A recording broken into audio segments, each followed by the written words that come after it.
Hey, welcome to Guitar Knobs, the guitars, gear, noise, and nonsense podcast, hosted today by these knobs. Tony Dudzik, Pick Guardian. Jared Brandon Wound Pickups. Mike Trombley, Native Audio. Hello, Mike. Hey, Mikey's back. Band's back together. That is right. And this is Todd Novak. We're super thrilled that you are listening to our show, the Guitar Knobs podcast.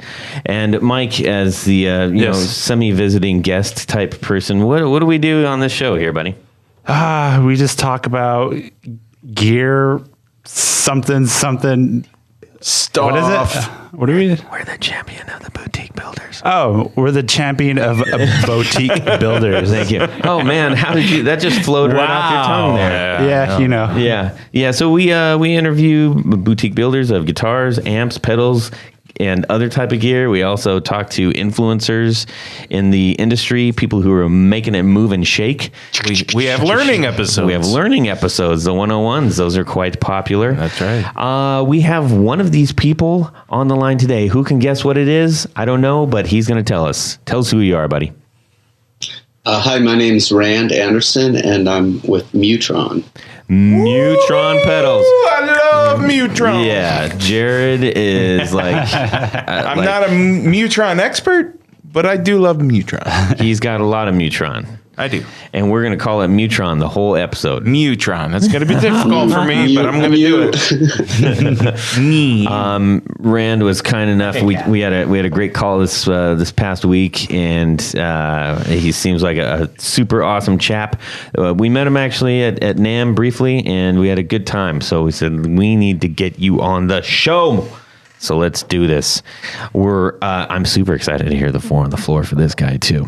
And I need to say thank you to Rode Microphones for supplying our microphones that we are talking on right now. The Rodecaster Pro. That's right. The These are Rodecaster nice. Pro. The big machine, the big colorful machine here that's doing our thing. I like that. This is making everything happen, and we're still getting kind of getting it warm, getting it massaged, making it one of our own. Our old crazy jalopy rig is still here. It is not undone yet in the event of an emergency. The power is on. I see the lights shining. Yes, but we are really loving this new Rode machine. And if you are interested at all in getting into podcasting yourself, or even using it to record your band, honestly, I'm probably going to take this home and record the band. Oh, no, you're not. Oh, yes, I am. Oh, no, you're not. Oh, no, you're not. That's a misuse of company stuff. Yeah. That's under the contract. But it's an incredibly affordable way to get into recording things. So thank you to Rode for providing that for us. You should, because it would familiarize yourself with a little more. Yeah, it's super good. Okay, but aside from that, I do have a couple of announcements. One of them, which absolutely delighted me this week. I got a big package from a big package of stuff. Let me clarify that. I don't think so. From Champion Lecky, our buddy Wooly at Champion Lecky. He sent a whole bunch of swag for everybody. So when we send out our Patreon stuff, you're going to get more Champion Lecky stuff. Excellent. I mean, his stuff is awesome, but if you met him in person, we're going to have him back. so funny. Yeah, he's a great guy. Now, a long time ago, he does these amazing sketches and stuff, and he puts them on the pedals and everything. And we said, hey, man, would you send us one of your scrap sketches? He sent us like an entire packet full of not just his sketches. These are his actual drawings and concepts for all of his pedals. Oh, it even has the drill holes. With Schematics? Schematics. Oh, keep Mikey away from those. Like a Keep me away. schematic for This a is- special layer. This is huge. That's pretty cool. It's cool. Okay, so Champion Lecky stuff is really cool, but like honestly, like that made me feel like $1 million because he's like, here, you guys can have this stuff, and this is his own personal stuff. This is what he built his company on. It's like behind the scenes, man. It's really amazing. So I'm going to try to. I got to figure out what to do with this proper. Can we make a coloring book? That would we might be able to do that. Yeah, we could copy each one. I want to work something out so patrons can benefit from this too. Oh, yeah. But anyways, I wanted to share this letter because this will give you a clue. If you're not familiar with Wooly, he sent this letter, and on the back it says, super legit letter from a well-organized small business that was all crossed out and all kinds of stuff. And it says at the top of the page, official Champion Lecky headed paper from the offices of Champion Lecky. And this is on a yellow and blue ruled, tear out kind of sheet. Yeah, it looks like something from Fear and Loathing in Las Vegas. I'm not gonna it's like on college staff or whatever you call it. So it says there's a spot and it says today's date, which he doesn't put anything at, and also address, also missing the address. It says, "Hi knobs, sorry for sending this stuff so late. The Champion Lecky way of doing things involves waiting until people think I'm dead or they're totally forgotten that I exist. Then I spring up as if out of nowhere. And everyone is all surprised and they totally forget about the fact that I've just been super slow. Surprise!" He says, "Tees, magnets, hard sticks, and stickers are for you guys. Badges and woozy stickers are for throwing at people from your cars or whatever. Lots of love, Wooly." Doggone it, we like that guy so much, and thank you. Framing that letter. Oh yeah, for sure, and really grateful, Wooly, for sending that stuff. You guys. He's got a new one out called The Woozy, which Demos in the Dark has been doing a lot of work with. So I would highly recommend checking that pedal out. It's mighty cool. I just want to pull up two more things. In a recent episode, we mentioned how people are that are listening to the show are like branching out and building all kinds of stuff, and it's pretty amazing. So one of those things was Tim Novak. No relation because, well, it's not really the same name at all. But anyways, so he's been a great supporter of us, and he said he tagged us and sent me. He says, "Working on my first PCB. It took me over a month to design this build and this bad boy, and I finally did it. It's a combination CMOS fuzz and overdrive, and it sounds amazing. Now to get it boxed up. A big thanks to the Guitar Knobs. Your interviews of builders who have started from nothing really inspired me to test my limits and see how far I can take this. Love the show." So that's pretty killer. It's rad. He was like, you know what? Maybe I can do this. And look what he did it. Check that out. The build looks pretty solid too. I like the ribbon cable. I like that too. It's clean. And then we also have another. You've probably heard us mention Zach J. Wright many times at the end of the show as a supporter of the show, as an executive gets his name right on the thing. Yeah, that's right. He was basically had to step away from Patreon for a little bit. He said, "Todd, I will be back. My business partner and I cut out all our Patreon to save money to finish off our guitar building shop. We fully intend to be back and supporting under our company name, York Guitars. It is our dream to be a guest on the show, eventually talking about our Ohio-made guitars and pedals. We love you guys on the show." That's pretty amazing. I love that. Yeah, man. I'm looking forward to that. Is pretty killer. So it's gonna be cool. Yeah. Anyways, so what was the guitars? That was really neat. What was the company name? York Guitars. So be looking out for York Guitars in the future, everybody. I'll be checking. They also make peppermint patties. They do. York peppermint patties. Hey. All right. We're going to discuss what's going on in our music worlds this week in the guitar business. Jared's got his hand raised super big. Yeah, I want to be picked. I talked about the JCM 800 a few episodes ago, and it was the 50 watter, and the 50 watter was an older one. So it was like an early 80s, I think, mid 80s. And I took that back to my buddy in Fremont, and to me, it just didn't have enough like bass going on. I don't know. It just wasn't dark enough for me. So he said, "Well, why don't you take this 100-watt JCM 800 reissue?" And I said, "Well, what's the difference between a reissue and an original?" He said, "Not much with the circuitry, except for there's an effects loop on the back." And he said maybe there was a few improvements, but really no big difference. So anyway, I bring it home, plug it in, and I think the wattage change really just. I think it just kind of changed overall how it sounded. Doing at the 100 watts? Yeah. So I got the 100 watter. Yeah. And thinking, before I was like, I don't need no 100 watts, but I'm wrong. I was wrong. Like, I really like this 800. I just love it. Are you talking head or combo? Just the head. And, just the head. Yeah, just the head. And I've got it plugged through, just a JCM 800 cab with, vintage 30s. So. Right. So it's, they sound much better getting pushed by 100 watts rather than the 50. So I'm going to probably stick with that amp. 100 water. Yeah, 100 watt. It's a reissue. Okay. Good thing you got that aux. Okay. Right. Actually, it's, with the volume control, the gain and the main, it's not bad, Yeah. Well, I mean, it's not twice as loud. It's right. just, If you really wanted to crank it up and get that, I don't know, because when you use the aux, you're not pushing the speaker cap and you're not getting the effect of getting the speaker cap pushed. So I'll just turn it up and just kind of go behind it. And the aux, for those who don't know what that is, just really briefly.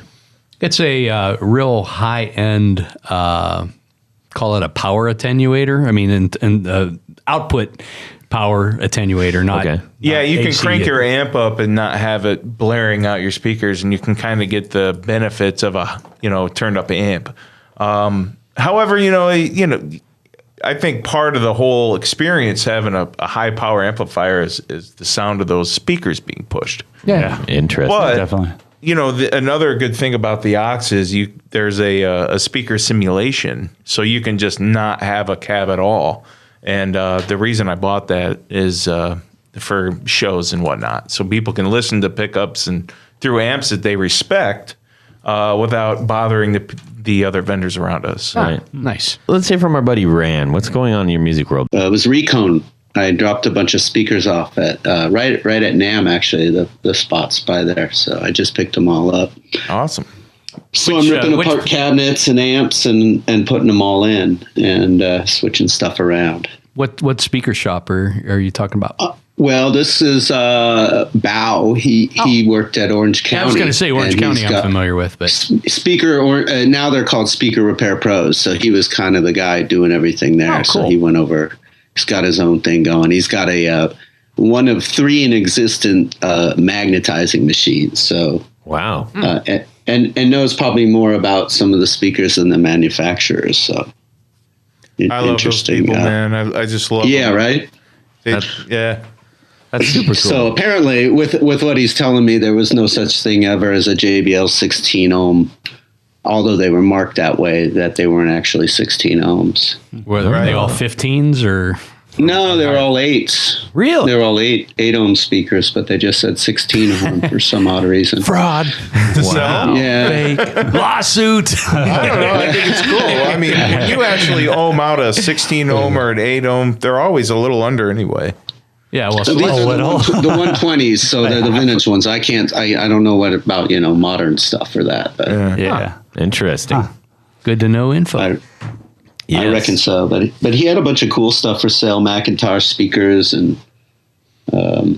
lots of different variants and that. Neato. Cool. Well, it's interesting to see what other kind of broken stuff people are fixing. As what's out in the marketplace and what might not be working, what, these touring guys are using. And Yeah. Dig it, man. Very cool.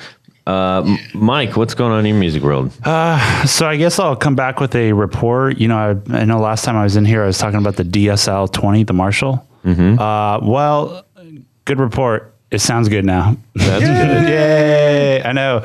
And I'm actually running it through my 212 inch Jensen's of the twin reverb. So Really? so I'm just hooking the speakers into that output there for the DSL 20. But I found that I actually just run this thing on the high gain channel. And I pretty much keep gain at about like 11 o'clock, and then I just mess with the volume.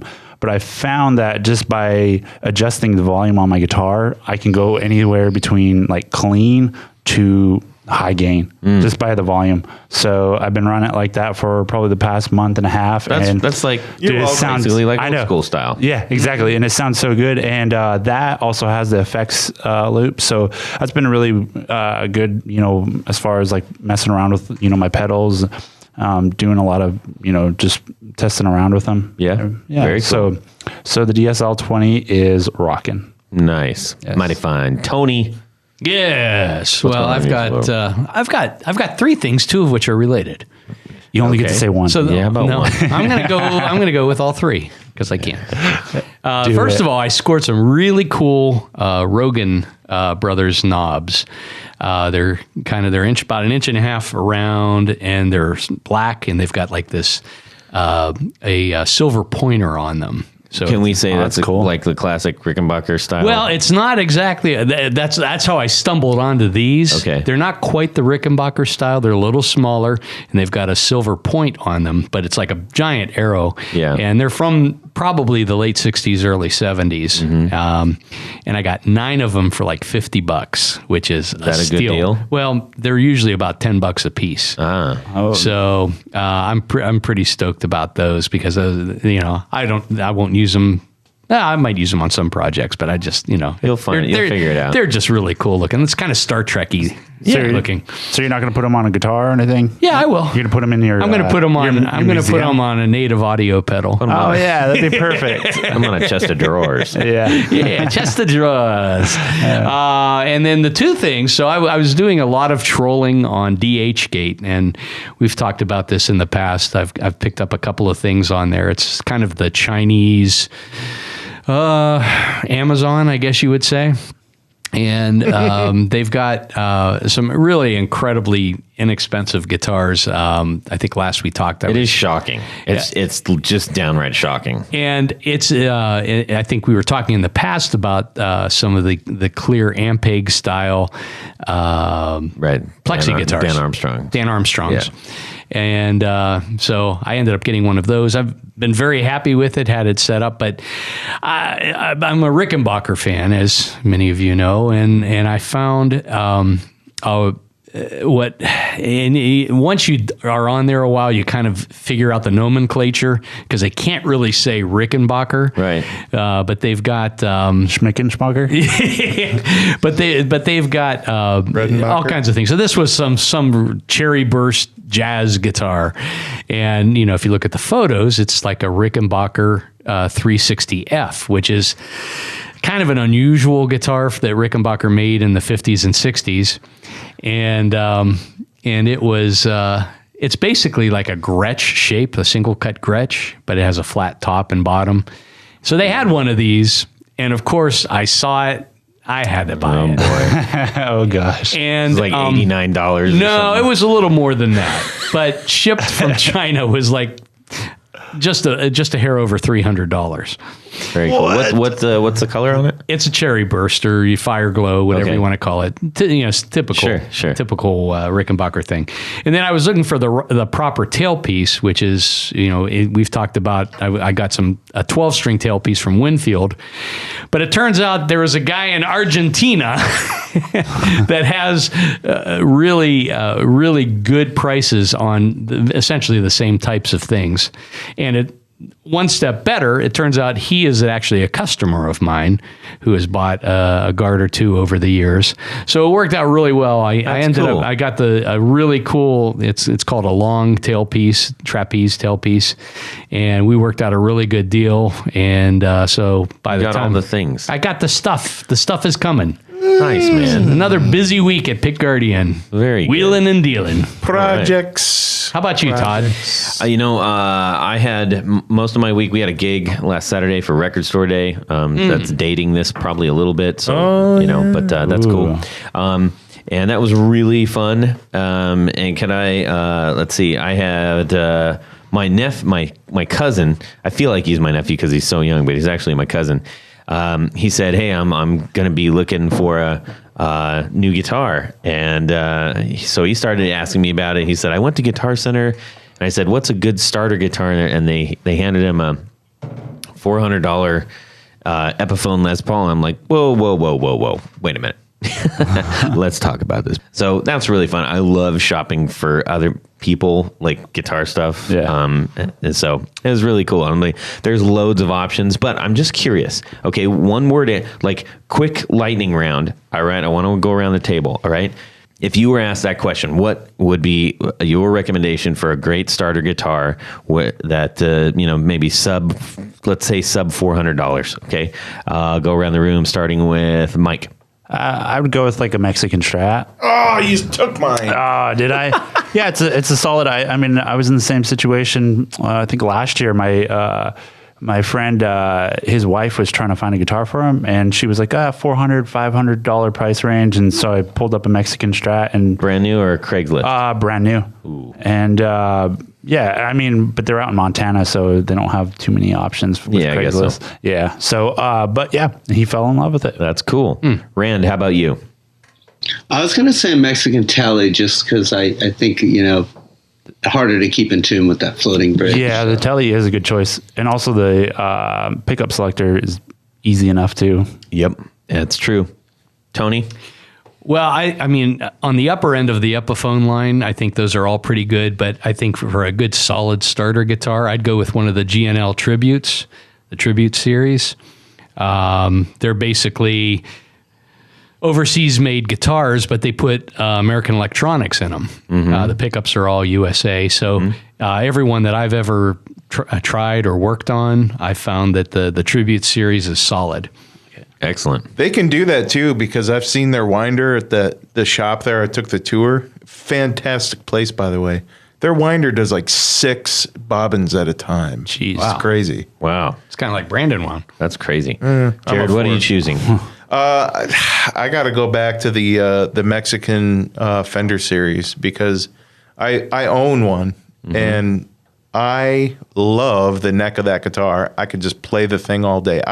I changed out the electronics and stuff, and I got how I want. But the neck on this guitar, I wouldn't trade it for anything else. Interesting. So I'm going to pull a wild card, and I would say I would go. My knee-jerk reaction is going to say Mexican Telly all the way. However, because of the amazing deals that I keep continuously seeing on Eastwood guitars, I would see about something on there because you can get a pretty dang fun guitar that's going to be well built, and they've got sale prices under sub $400. Yeah. And that is shipped, and I believe, I could be wrong, but I believe they're shipped with case. I'm not positive on that. I don't think so. But anyways, they're running deals like crazy all the time. And so that's just a wild card option. Or you right? can go to DH Gate like I do. Or don't do that. No. You got to be semi-experienced. But I'm just waiting for Tony to get his guitar, and it's going to be the size of a ukulele. yeah. Now, all that said, what we were talking about, every one of those guitars that we mentioned, you can find on Reverb, super cheap. Oh, yeah. Yep. You can find on Craigslist, Definitely. super cheap. Yep. Go walking right into like Guitar Center, buy a guitar. I mean, I'm not going to say don't do it, but there's lots of other options. That's all I'm saying. Yeah. Used is always better than new. Yeah, it's already broken in and stuff.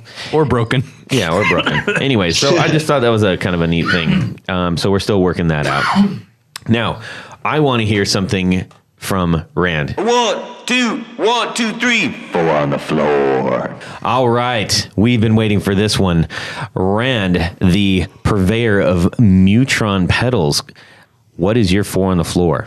Well, my 4 on the floor, I think, is it comes down to maybe 4 effect classifications that I think I can't live without. You have maybe some sort of, I think everybody has their favorite overdrive or distortion pedal. Would go with my good old-fashioned TS9. Tube Screamer. yes, What a classic. Hey, I have one on my board, man.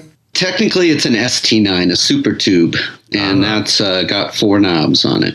They were a little rarer, so a lot of them got circulated out in Europe. And I've got 2 of the 9s, and one came from a effects shop in Amsterdam back in the 90s. Oh, wow. And then I have 2 of the 10 versions of that, or maybe 3 that I bought as backups. And this is the TS? It's called a Super Tube, an ST9 or a TS9 in the 10 series. So they had the whole JRC 4558 thing going on, but where a 9 feels more just like in that overdrive range, I felt with that the Super Tube with that extra knob, you could kind of get more crunch out of it, and just possibilities, less of that mid-range hump, and you had more Very tunability cool. with it. So that's pretty much like the spot there for that pedal.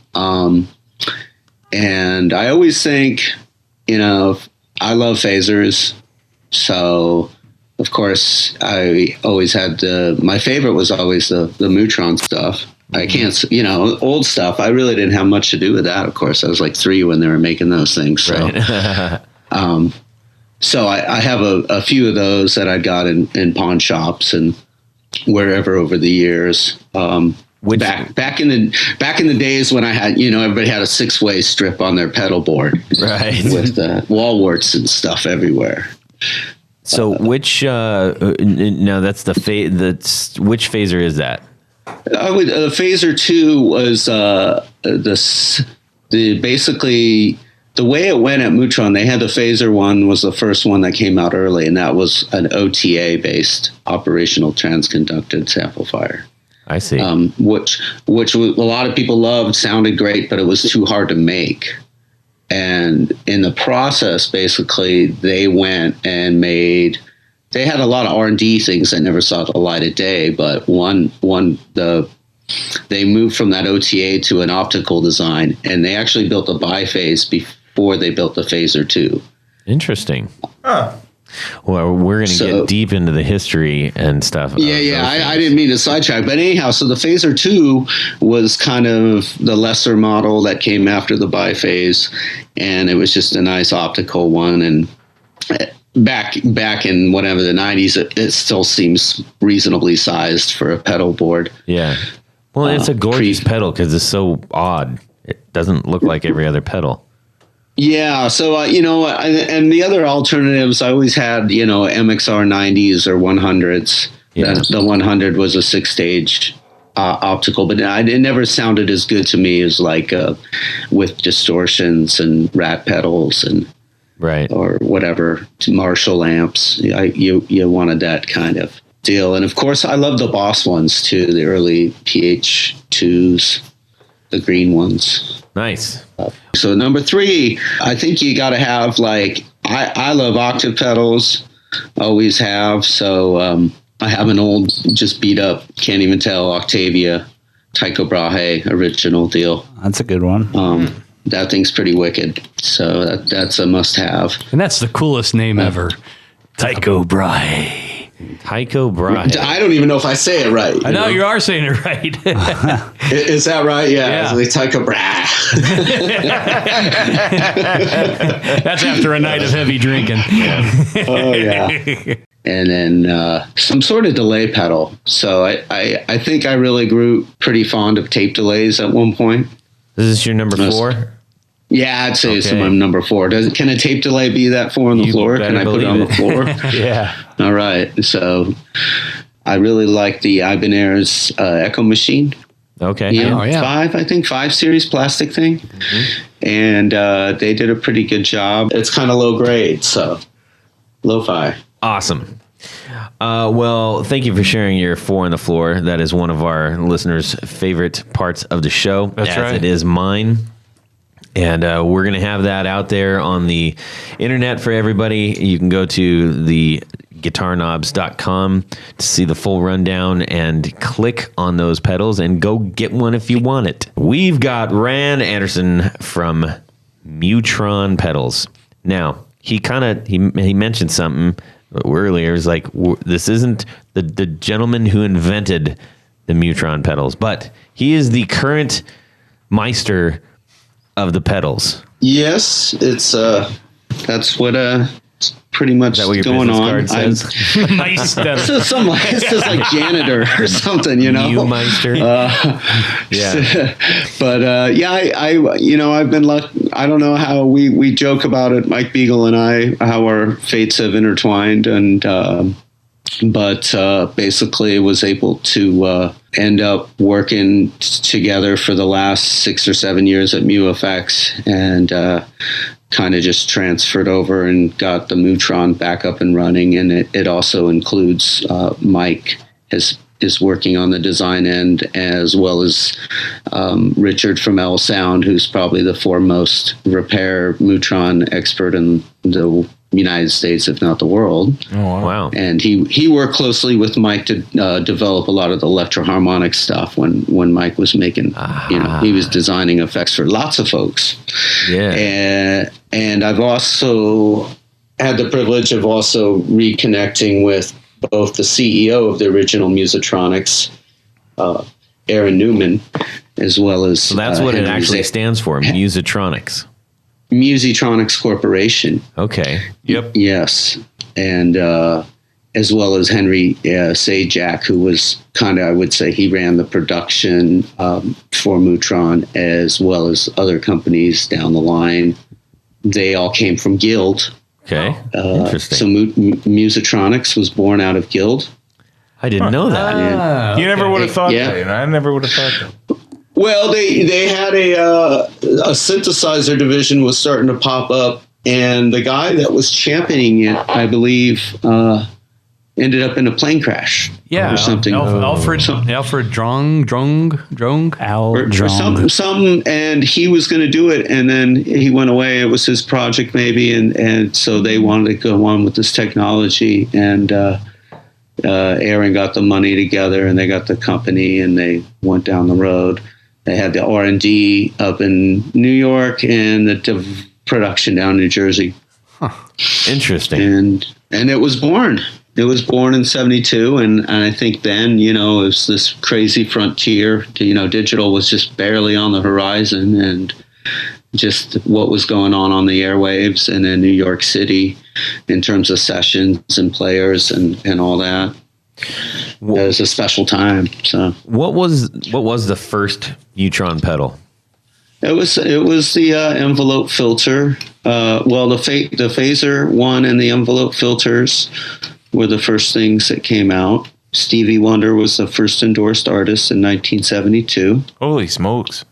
Yeah, and he used it on a clavinet in the higher ground. So that became kind of a staple sound in funk, was the clav filter deal, like all sorts of funk bands. I tried to put together, I was teaching music for a while at a school now, and I was putting together for the kids just like almost a listening list on funk clav walk, because it was amazing all the music that came out in a short span of time with that. As a result of that, probably. Yeah, as a result of that, I mean, it could be, now they have like, music major disciplines and banjo and folklore music and that, but it's like a clav walk could definitely be a major or something. There's some YouTube you should check out. There's the guy playing a whammy on a clav too, right? And he's got the funk clav with the whammy bar on it. Just amazing. Wow. He's like the Hendrix of clavinet. I think he's out of Australia. That's crazy. Let me see. We have so many questions to ask you. This is crazy. Well, let's just keep on the history train with the Mu-Tron, because I think the 72, so, and move on. And I'm always finding out interesting stuff from people. Like, I didn't know Ace Frehley from Kiss played Mu-Tron stuff. But some fan sent in a thing here. He's playing this solo from Shock Me in Houston, 1976, 77 or something live. Wow. Huh. And he's got the octave divider on and the Les Paul and the fire coming out of it. And Well, of course. Oh, yeah. I'm like, yeah. Was there a special Mu-Tron that had fire coming out of it too? I don't think so. But somebody just bought a something off of Reverb. They contacted us. It was a Mu-Tron 3 that used the techie certified it all from the Grateful Dead. It was one of Jerry's that they pulled all the parts out to keep his number 1 and 2 units alive. Wow. Oh, that's cool. But I never saw the ending price on it, so I was curious. But he wanted to get it working and repaired in working order. So anyhow, the Zappa was a big Mu-Tron guy. He had a green ringer. So Mu-Tron actually, they had big NASA high-end kind of stuff. It's like, having Universal Audio stuff on your pedal board back then. It was pretty spendy. So they had a hard time selling, I think, as many units as they could. So they got into making products for other people and trying to get into entry-level stuff. So the Dan Armstrong, somebody mentioned the Armstrong guitars, the Lucite guitars, right? So that guy also was designing circuits and making these little modules that would just plug into your guitar. Yep. And then you run your quarter-inch, or you could reverse the wiring and put it into your amp if you didn't want it hanging out of your guitar. Yep. So I'd like kind of really loved the Orange Squeezer for many years out of that series. JFET based compressor. What was the overdrive that he did? The blue, was it the blue? Oh shoot, A Blue Clipper. Blue Clipper. Yeah. So it was kind of a fuzz. I would say it's super fuzzy. Yeah. But the Zappa had the Green Ringer, which when I mentioned the Octavia earlier, the Green Ringer was sort of Mu-Tron's take on that, or Dan Armstrong's take rather. He had them originally manufactured by some company in England and then brought them over. And they worked out a deal, and then the Mu-Tron's logo went on them, or the Mu-Tron logo went on them. So Ran, at this point in time, would you say that like Mu-Tron was trying to like tend towards guitarists or tend towards other like music electronics? Well, it was kind of evolving. I think, the effects industry, everybody kind of got into it. It got super, maybe saturated might be a word. Yeah. And at the same time, digital was on the horizon. You're approaching the 80s. Synthesis, all the MIDI, all the synthesis, right before all this crazy new wave music hit that was going to use all that. I mean, that's where everything was going. And I don't think they didn't know then that people would 25 years later go, oh my God, that's the best phaser ever. They were like, oh, we're not selling phasers. We better make something else. Yeah. Cause it sounds like like with Stevie Wonder and, a couple of these other guys that weren't your typical guitarists, it sounds like they were kind of expanding the effects area, I guess you would say. Yeah. Yeah, but if you look at the actual effects that Mu-Tron's were making, even for guitar and other people at that time, I think is almost like the ADSR kind of synthesis LFO. Decomposing a synthesizer and modularizing it into pedals in a way. So I think when you put the Mu-Tron pedals together in series, you end up with pretty monophonic synthesizer sort of vibe. Yeah. Early Kansas really reminds me a lot of, this crazy synthesized sound. And I don't know if they use Moog or Mu-Tron or whatever, but well, there was a lot, that was kind of the state of the art in terms of maybe what they knew in maybe academic circles, and the research and development had kind of plateaued. So synthesis became the thing. And what happened is Mu-Tron, like in about the late 70s, there was a band, 10cc. They had a song, the things we do for love. The things we do for love, right? And somewhere on that record, they used this instrument. They basically fetched up resonance kind of synthesis deal, and it became known as the Gizmotron. And the guys from that band, they had a hit with it, and they were able to pitch this to Mu-Tron's. And so Mu-Tron's basically outvoted effects to synthesizers. I don't know what the board was at the time. It was 7-5 or something, a split vote. And they went with the producing the Gizmotron. And the Gizmotron pretty much bankrupted them. Oh, wow. And it didn't work, and it wasn't what they thought it was going to be, and the whole market shifted. They'd come out with their first rack mount digital delay, but it was all actually manufactured by ARP synthesizers, and had bought Mu-Tron's to kind of get them out of that was debt. Like and late 70s, right? Yeah, right around 80. And so they bought the company, and then they went out of business. Oh, God. So the guys never even got their parachute. And Aaron had a heart attack. He was 49. He got out of the music business forever, went into other things. I got to meet a friend of his kid at NAMM this year, and I got to talk to Aaron on his 88th birthday. So he told me all these crazy war stories, and they thought the Gizmotron was a hit. They were high-fiving everybody on the plane back from NAMM, and that thing's amazing. Oh my gosh! And so then that was the prototype that worked. Oh wow! So then, following them being sold, so Mu-Tron just went silent until. So ARP went silent. Mu-Tron went silent. Yeah. a couple of the guys kind of went their own directions. Mike, in particular, he went and did started Beagle Sound Labs, and he tried to make a rack mount filter, which he made 50 of them, which were actually probably the best envelope control filter you'll ever get, but they're pretty rare. What was that? What was that? It was called the ECF, the envelope control filter by Beagle Sound Lab. Okay. So only 50 of those, and then he kind of started contracting and building effects for other folks.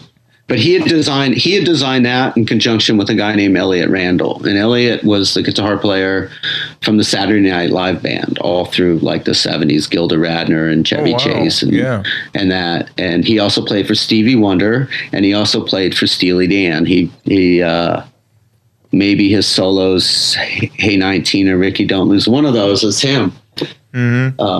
And he's just this really cool guy. They were like best friends. And so Elliot had a big hand to do with development, as a musician, with Mike as kind of the engineer. They co-designed that ECF filter, as well as, getting into some other stuff. And then Mike went and did a lot of the designs for Electro-Harmonix in the 90s, and then ended up doing RFID tag researches on penguins for down in Antarctica. Well, that's the next logical step. Yes. Yeah. Envelope filters to penguins. That's actually pretty cool, man. That is cool. Well, if you have to deal when with you make musicians. this killer rack and there's only 50 of them and nobody wants them, Yeah. what else is there to build, That's crazy. Mu-Tron sets up a big presence, makes a lot of pedals, and then kind of goes silent. Now, anybody that's been buying pedals as of late at the guitar shows or at Reverb, we all tend to want what is either too expensive or that there are too few of. Those old Mu-Tron pedals fall into both of those categories, and often there has been such a resurgence in the old Mu-Tron pedals that we're talking about. I'm just curious, being at Mu-Tron, what do you make of all this? Like, how is this affecting you? And where do you think that this just resurgence of love for that brand is coming from? Well, it's the reason I'm involved with this. I mean, I was using this stuff in my boards back in the 90s, and it hadn't hit as much of a resurgence, and the vintage market wasn't even there then. Yeah, I sold my Klon for like $300, but so I had the Mu-Tron, and I always said, well, gosh, I'm tired of running. There wasn't Voodoo Labs bricks on your boards. There was this just dark ages. Everybody had gone from racks in LA to, from hair metal bands and Mesa Boogie preamps and these huge monstrous racks with ADA MP1s and stuff to back to pedal boards. So back to blackface amps and simple Marshall tubes, and we're going to just run some a couple pedals in front of it. Mm-hmm. You had 2 or 3, and you need to have your 6-way strip so you could plug in your Mu-Trons. You had the phaser, and they all had wall warts coming off the octave divider, even the Mu-Tron 3. And I was just like, gosh, this is rough. Why can't this be shrunk down? Why can't the routing was even running from left was the input, and amplifier was on the right. Really? So you on a lot of Electro-Harmonix and stuff. So you end up getting hogtied on stage, and there weren't even, you couldn't buy a pack of patch cables from anybody, and you couldn't make your own because none of that existed. So you just have this crazy rat's nest in front of you. And we build these boards at Home Depot parts and put them in Tupperware and stack them in the van, and that would be okay. But then, I started realizing we were playing, the band we were playing in Colorado a lot, and on a cold night, the Mu-Tron wouldn't work at all.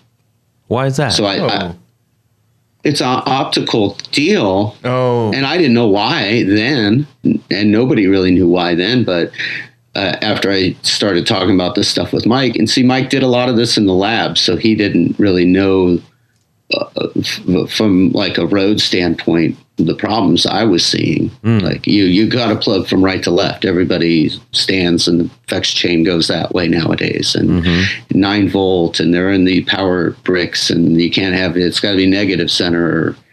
So just little things that made everything work harmoniously. And then pedal supplies had come along, and they were still building. I think he designed the Mu-Tron was like a 24 volt DC input, so that had its wall wart. You mentioned wall wart a few times. I think for the younger audience, just describe what a wall transformer. wart is. It's a hunkin' transformer by 4 by 3 by 2 inches that plugs into the wall, has 2 prongs, right, and runs a super thin cable which likes to break. Right. When sound guys in their cowboy boots like grind their heels on your stuff. Right. So basically what we're saying is that each one of those pedals essentially had its own, it's a standard big black square that plugs into the wall. Mm-hmm. So you would get what we call a 6-way power strip, that you see under like a computer desk, and try to turn wall warts in opposite directions so they would fit. You could fit more, and you had to get crafty. But every given night you're tearing your pedal board apart, figuring out, is it a wall wart or is it a broken cable or is the effect itself gone? Because you didn't even have like true bypass, and there wasn't any looper boxes. So, it was quite a bit of capacitance and degradation going on. Right. And that became part of your tone. You just dealt with it. So is there, as you're sitting, in the present state now, I know that you are making new versions of the Mu-Tron pedals. Yes. I'm curious to know, before we get deep into that, like, I think we imagine maybe, or at least I do, that you guys are sitting around there, making your pedals, and they're like, what the crap is everybody's going crazy for these old pedals, and they're spending huge amounts of money. Is that expected? Is that a shock? Is it, how are you facing that? Well, we always joke about it. I'm like, we should just get out of designing pedals and just play the market and just set up a mutual fund and buy and sell pedals and speculate. But I mean, we've really seen it fluctuate, and I mean, we've sold stuff one day at fair market value, knowing good well we're gonna make more and sell them next week when we can get some more built, and people are, sab or whatever, scalping them the next day, and people buy them. And we don't feel good about that. I mean, we say basically, we don't want you to hoard these things. We want everybody to have one, but we are building everything here in the U.S. and it takes time, and we really are stringent on our quality control, because these guys are looking at us as a higher end company and said, well, you've been in business since 1972. You guys must be mega. Right. You're like, no. We went bankrupt in 1980, and we just started back up in 2018, technically. We relaunched as Mu-Tron. Mike and I had Mu-FX since 2013. And we learned a lot about the industry then, and the industry sure changed in that time. In fact, I think it was at one of the NAMs, and we had the Tron filter. We couldn't give them away. Nobody cared about that sound. And then, jeez. John Mayer goes out with the Dead next year. We got, this line of people that want these things. So, it's just luck and timing with that.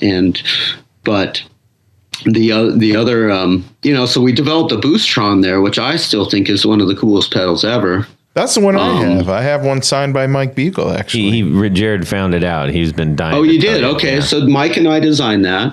And back when I had my ghetto pedal board, the first pedal in my chain was always what was called a Stratoblaster.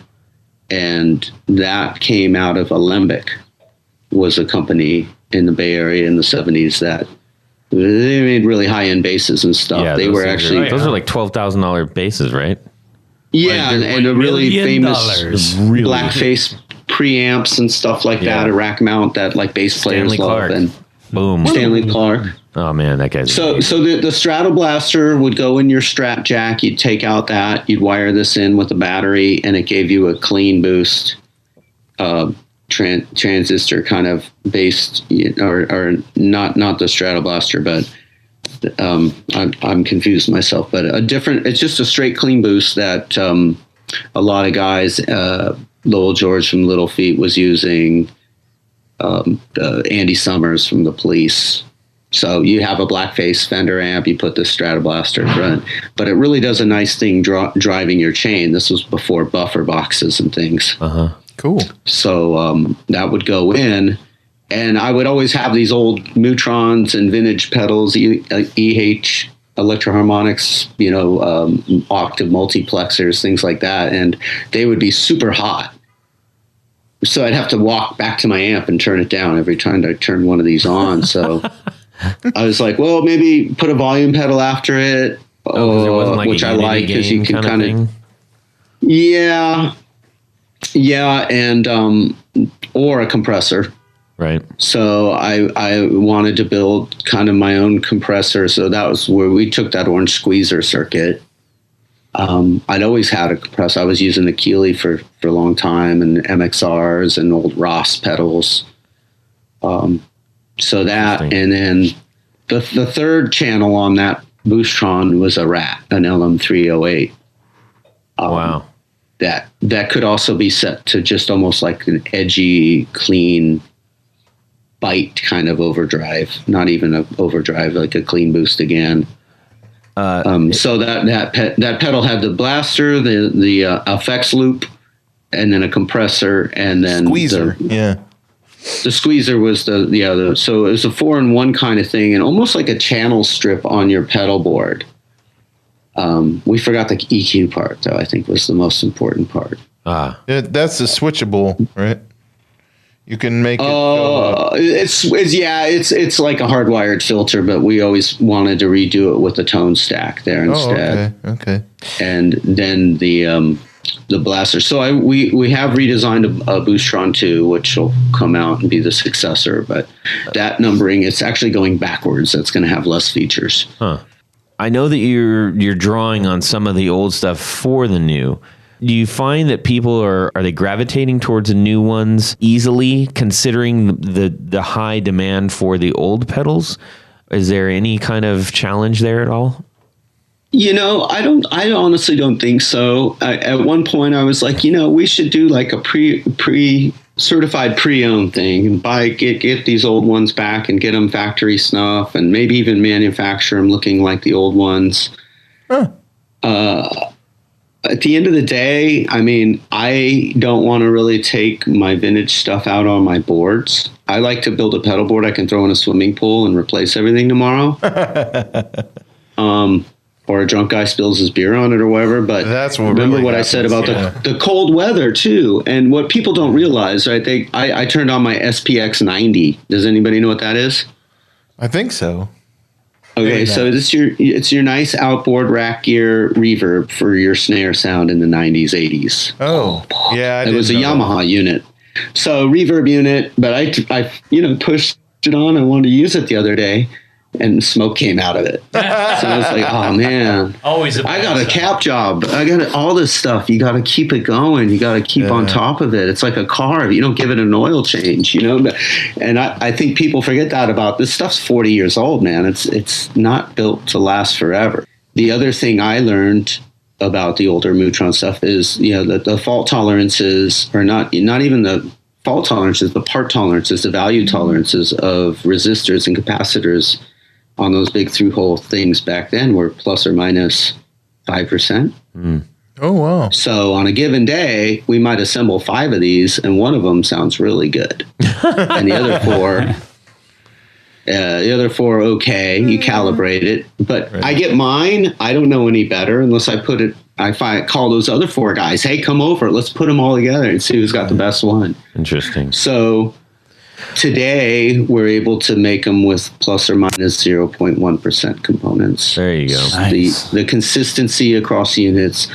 Well, right now, we've got 4 effects in circulation. They are the Microtron 3, which is the Mu-Tron 3 successor optical envelope filter. Yeah. And Then the Octavider came second, which would have been is our analog octave down plus an octave up ring modulator. I'm gonna get one of those. I'm gonna get an original one. Original ones are sick. We sat there when we built this and calibrated it side by side with a fully refurbished 1980 ARP unit, and they were identical at all test points on the scope. So you can get a new one for a fraction of the price. Yeah. And you can take that on the road with you. Exactly. Yeah. And always get another one. And So these are it's small cool. I form have an old one factors, too, right? but it sits in a box next to my Octavia. These are the new ones. yeah. The new ones. It's fair to mention that I think one of the things that we love about the old ones is that they're big funky boxes with big funky graphics, but the new ones are all very compatible for modern pedal boards. Because looking at it, and Yes. like what you kind of said, Ren, is that just looking at the pictures here, they're kind of like small form factor, and the hardware is probably more sustainable now too, right? Along with the tolerances. The old ones are pretty big, and they're That's what he's saying. Yeah, well, like the foot switches. I mean, now Well, with yeah. today's technology, is probably a little bit more rugged. I guess I don't know if they're more quiet. I can tell you that. Yeah. The old ones, the old push switches they're pretty loud when you press down on them. I've got. Yeah, there wasn't true bypass on that, It was just and a lot of guys actually liked that bleed that came out of the Mu-Tron 3. So in the new Boostron, that's actually one of the preamp choices. Oh, that's really cool. Yeah, so You might have to check that's that going to be Boostron out. That sounds what awesome. we've kind of been doing is just going through. I've been going through a lot of the R&D schematics of all our products, stuff that was in development, and really trying to say what would be useful and how can we translate that to work in this format, and what else would it really need to be better than what just was there. We got to add a feature to make it do a little bit more. Right. Do you guys have all the archived R&D schematics and everything from like the 70s? All the artwork, I have that's access so to pretty cool. much all of that pretty stuff. Cool. Well, if you look at the digital delay, which they made one rack mount unit then, and that was like the last thing, and it's got to be like 15 pages of NASA schematics. I mean, you're building your own AD converters back in 19. Yeah. Well, that's I wouldn't do that one. I wouldn't do that today, and that actually has a tape echo vibe to it, but yeah, it's definitely a better way to build that. So is there something that aside from the ones that you've basically brought from the past to the future and in the modern form factors that are more sustainable, more rugged, more reliable, is there something that you were working on that is brand new or that hasn't ever been done by Mu-Tron? Well, yeah, I mean that's first of all, a new trend in the pedal board market is I see these scalable power supplies and pedals I can put in from 9 volts to 18 volts into this pedal and yada yada yada. So to make these things work, we basically devised because we're here in San Diego, it's a pretty big what would you call it, biomed sort of biotech industry. Yeah. And you got Qualcomm down here. It was making all the chips for all the cell phones and pacemakers and stuff. So we've got this medical grade charge pump that's letting us run things internally at 18 volts. And that's why we can have this thing have a 50 milliamp draw and sit on your pedal board. Wow, so awesome. that's pretty huge. And that's across our whole platform. The next thing that got developed was basically to recreate the phasers correctly. Both the biphase is pretty much, I have it in prototype stage right now. We have a biphase released, but we have a biphase 2 that is now based upon our optical platform. So we've developed our own optical socketed chip, if you will. Intel inside, but it's our actually Mu thing, which makes our analog hardware pedals upgradable. Oh, cool. That's super cool. Yeah. So Mike and I and the other Mu-Tron guys, as well as a lot of other effects people, have certain thoughts and knowledge about optical circuits and Vactrols and things like that. Well, I and love I would a good say, Vactrol. Yeah, I would say that there's a lot of research that hadn't been done. Yeah. Because there was off the shelf things at the time available, but those companies don't exist anymore. Right. So for us to really decompose what those were, and an interesting thing is back in the Mu-Tron, the 1.0 days, the Mu-Tron biphases, they had a sort, they had 12 of these in each unit.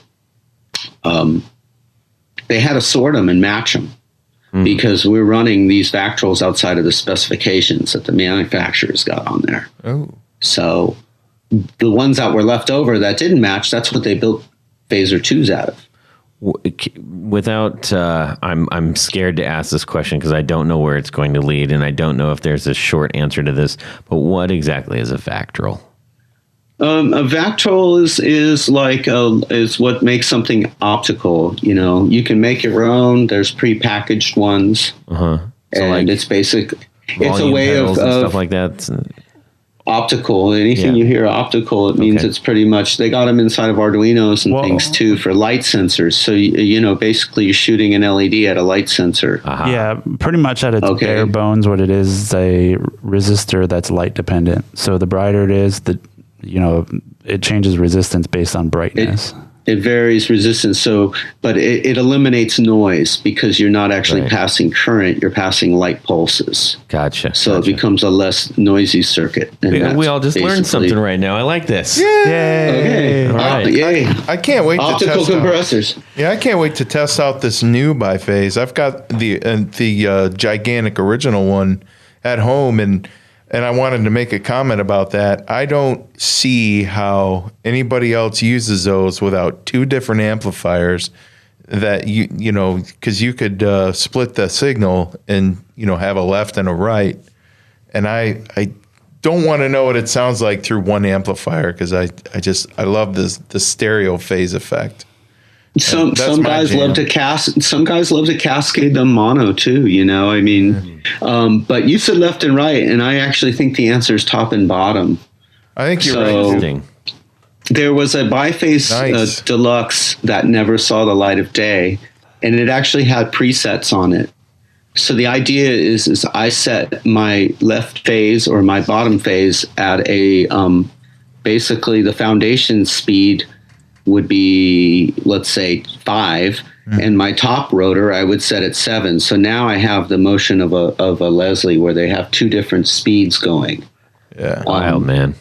So they had a brake on it. I could speed them up together, and that's why I love phasers, because I actually used to carry a Fender Leslie cabinet when I would play in bands. Holy mackerel! Don't need one now. So. Oh no, the thing, I still have it. I love the things, but the idea was that if I'm going to make a phaser, I'm going to take this idea. So the Phaser 3, we made it so that you can cascade the control voltage. So I could run to one unit and then to the next with one expression pedal. And where I have the rate set on the faceplate is basically the floor of my speed. So then I just run my signal to two different amps, and it's a poor man's biphase. Yep. But with foot control, it really acts like a Leslie speaker. If you're playing, like you listen to Charlie Hunter Trio or any of these, like sort of think like a jazz organist. Right. And I had one more question about the new biphase coming out. Are you guys going to have the little templates that you put over the pedal? It's the size of a hand. I know, but you can still make one, right? For who? Like I've got the old templates that go over the old biphase. So hold on to those. Oh, those are cool. Yeah. We talked about them. I actually have we printed them. We planned on it, but I think maybe so. I think we have them in PDF format, so if people can figure out how to print them and cut holes. You should make T-shirts out of those, man. That's a good idea. For real. I'm not kidding. Yeah. Well, and just let people write their settings on them too, right? Yeah, that'd be cool as heck. Man, Rand, we are super, super stoked that you got to hang out and talk Mu-Tron pedals with us. This has been one that we've gotten so many requests for, and you have a beloved company. And I hope you just continue to. motorcycle that outside. That chopper It wasn't agrees. me, was it? Is that me? Wow. No. It was here, the big old motorcycle. They were agreeing with us. Anyways, hey, we're gonna tail our way out of here, but we've got a couple things that we got to get to first. Number one is Jared's favorite thing in the whole wide Which world. is, ladies and gentlemen, would you rather? Thank you, Tony. All right. So, this week's Would You Rather is from a good friend of ours, Jonathan Dudzik. That's right, big Jonathan out there. JJ. And here's this. Okay, would you rather show up to a gig and play an amp that you've never played but have your number one guitar? So a strange amp, but you have your number one guitar, right? Or would you rather show up to a gig with your number one amp and use a guitar that you've never played before? So you're going to use some sort of strange guitar. Yeah, that's it. Is there a Mu-Tron involved? It could be. But let's focus on the actual question. All right, so let's make sure everybody has this clear. You show up to a gig, it's your amp and a strange guitar, or your guitar and a strange amp. What would you rather do, Tony? My guitar and a strange amp. Okay, Because I usually play strange amps anyhow. that's true. There's nothing But like no, the guitar, I mean, is like half the battle. That More is. than half the battle. nothing like strange, man. Yeah. Yeah, boy. Mike, how about yourself? I'd probably go with my favorite amp and then just some random guitar. I've showed up to too many places and they've had some trashy amp there that it's hard to dial in. At least if I dial Like it had like a bad childhood and like went made a few wrong directions. Or, yeah, and Lived in a trailer park.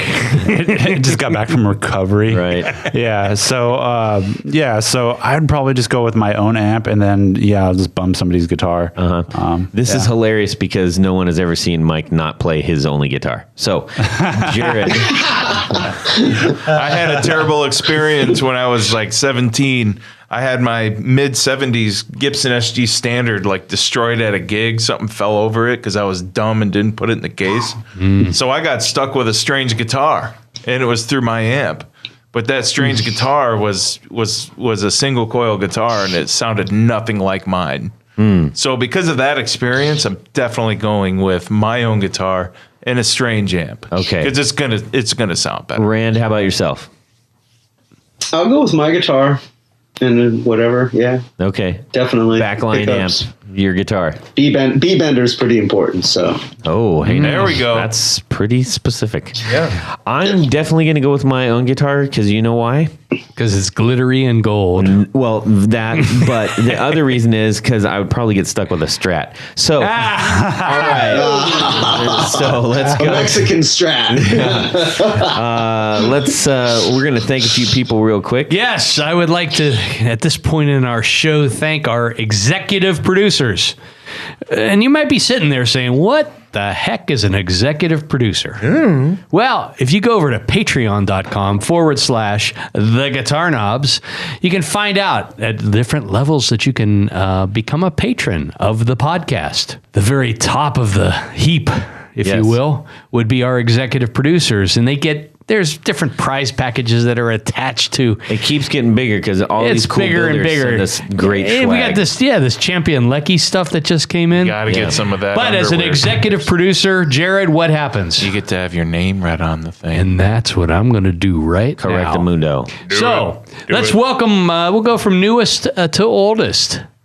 Why not? Why not? Let's do Let's it. welcome on board Mr. John Esterly. Hey, Johnny. And what I like about John Esterly, his name when it rhymes with Westerly, which was the not the birthplace of Guild guitars, but I guess it was the death place of Guild guitars.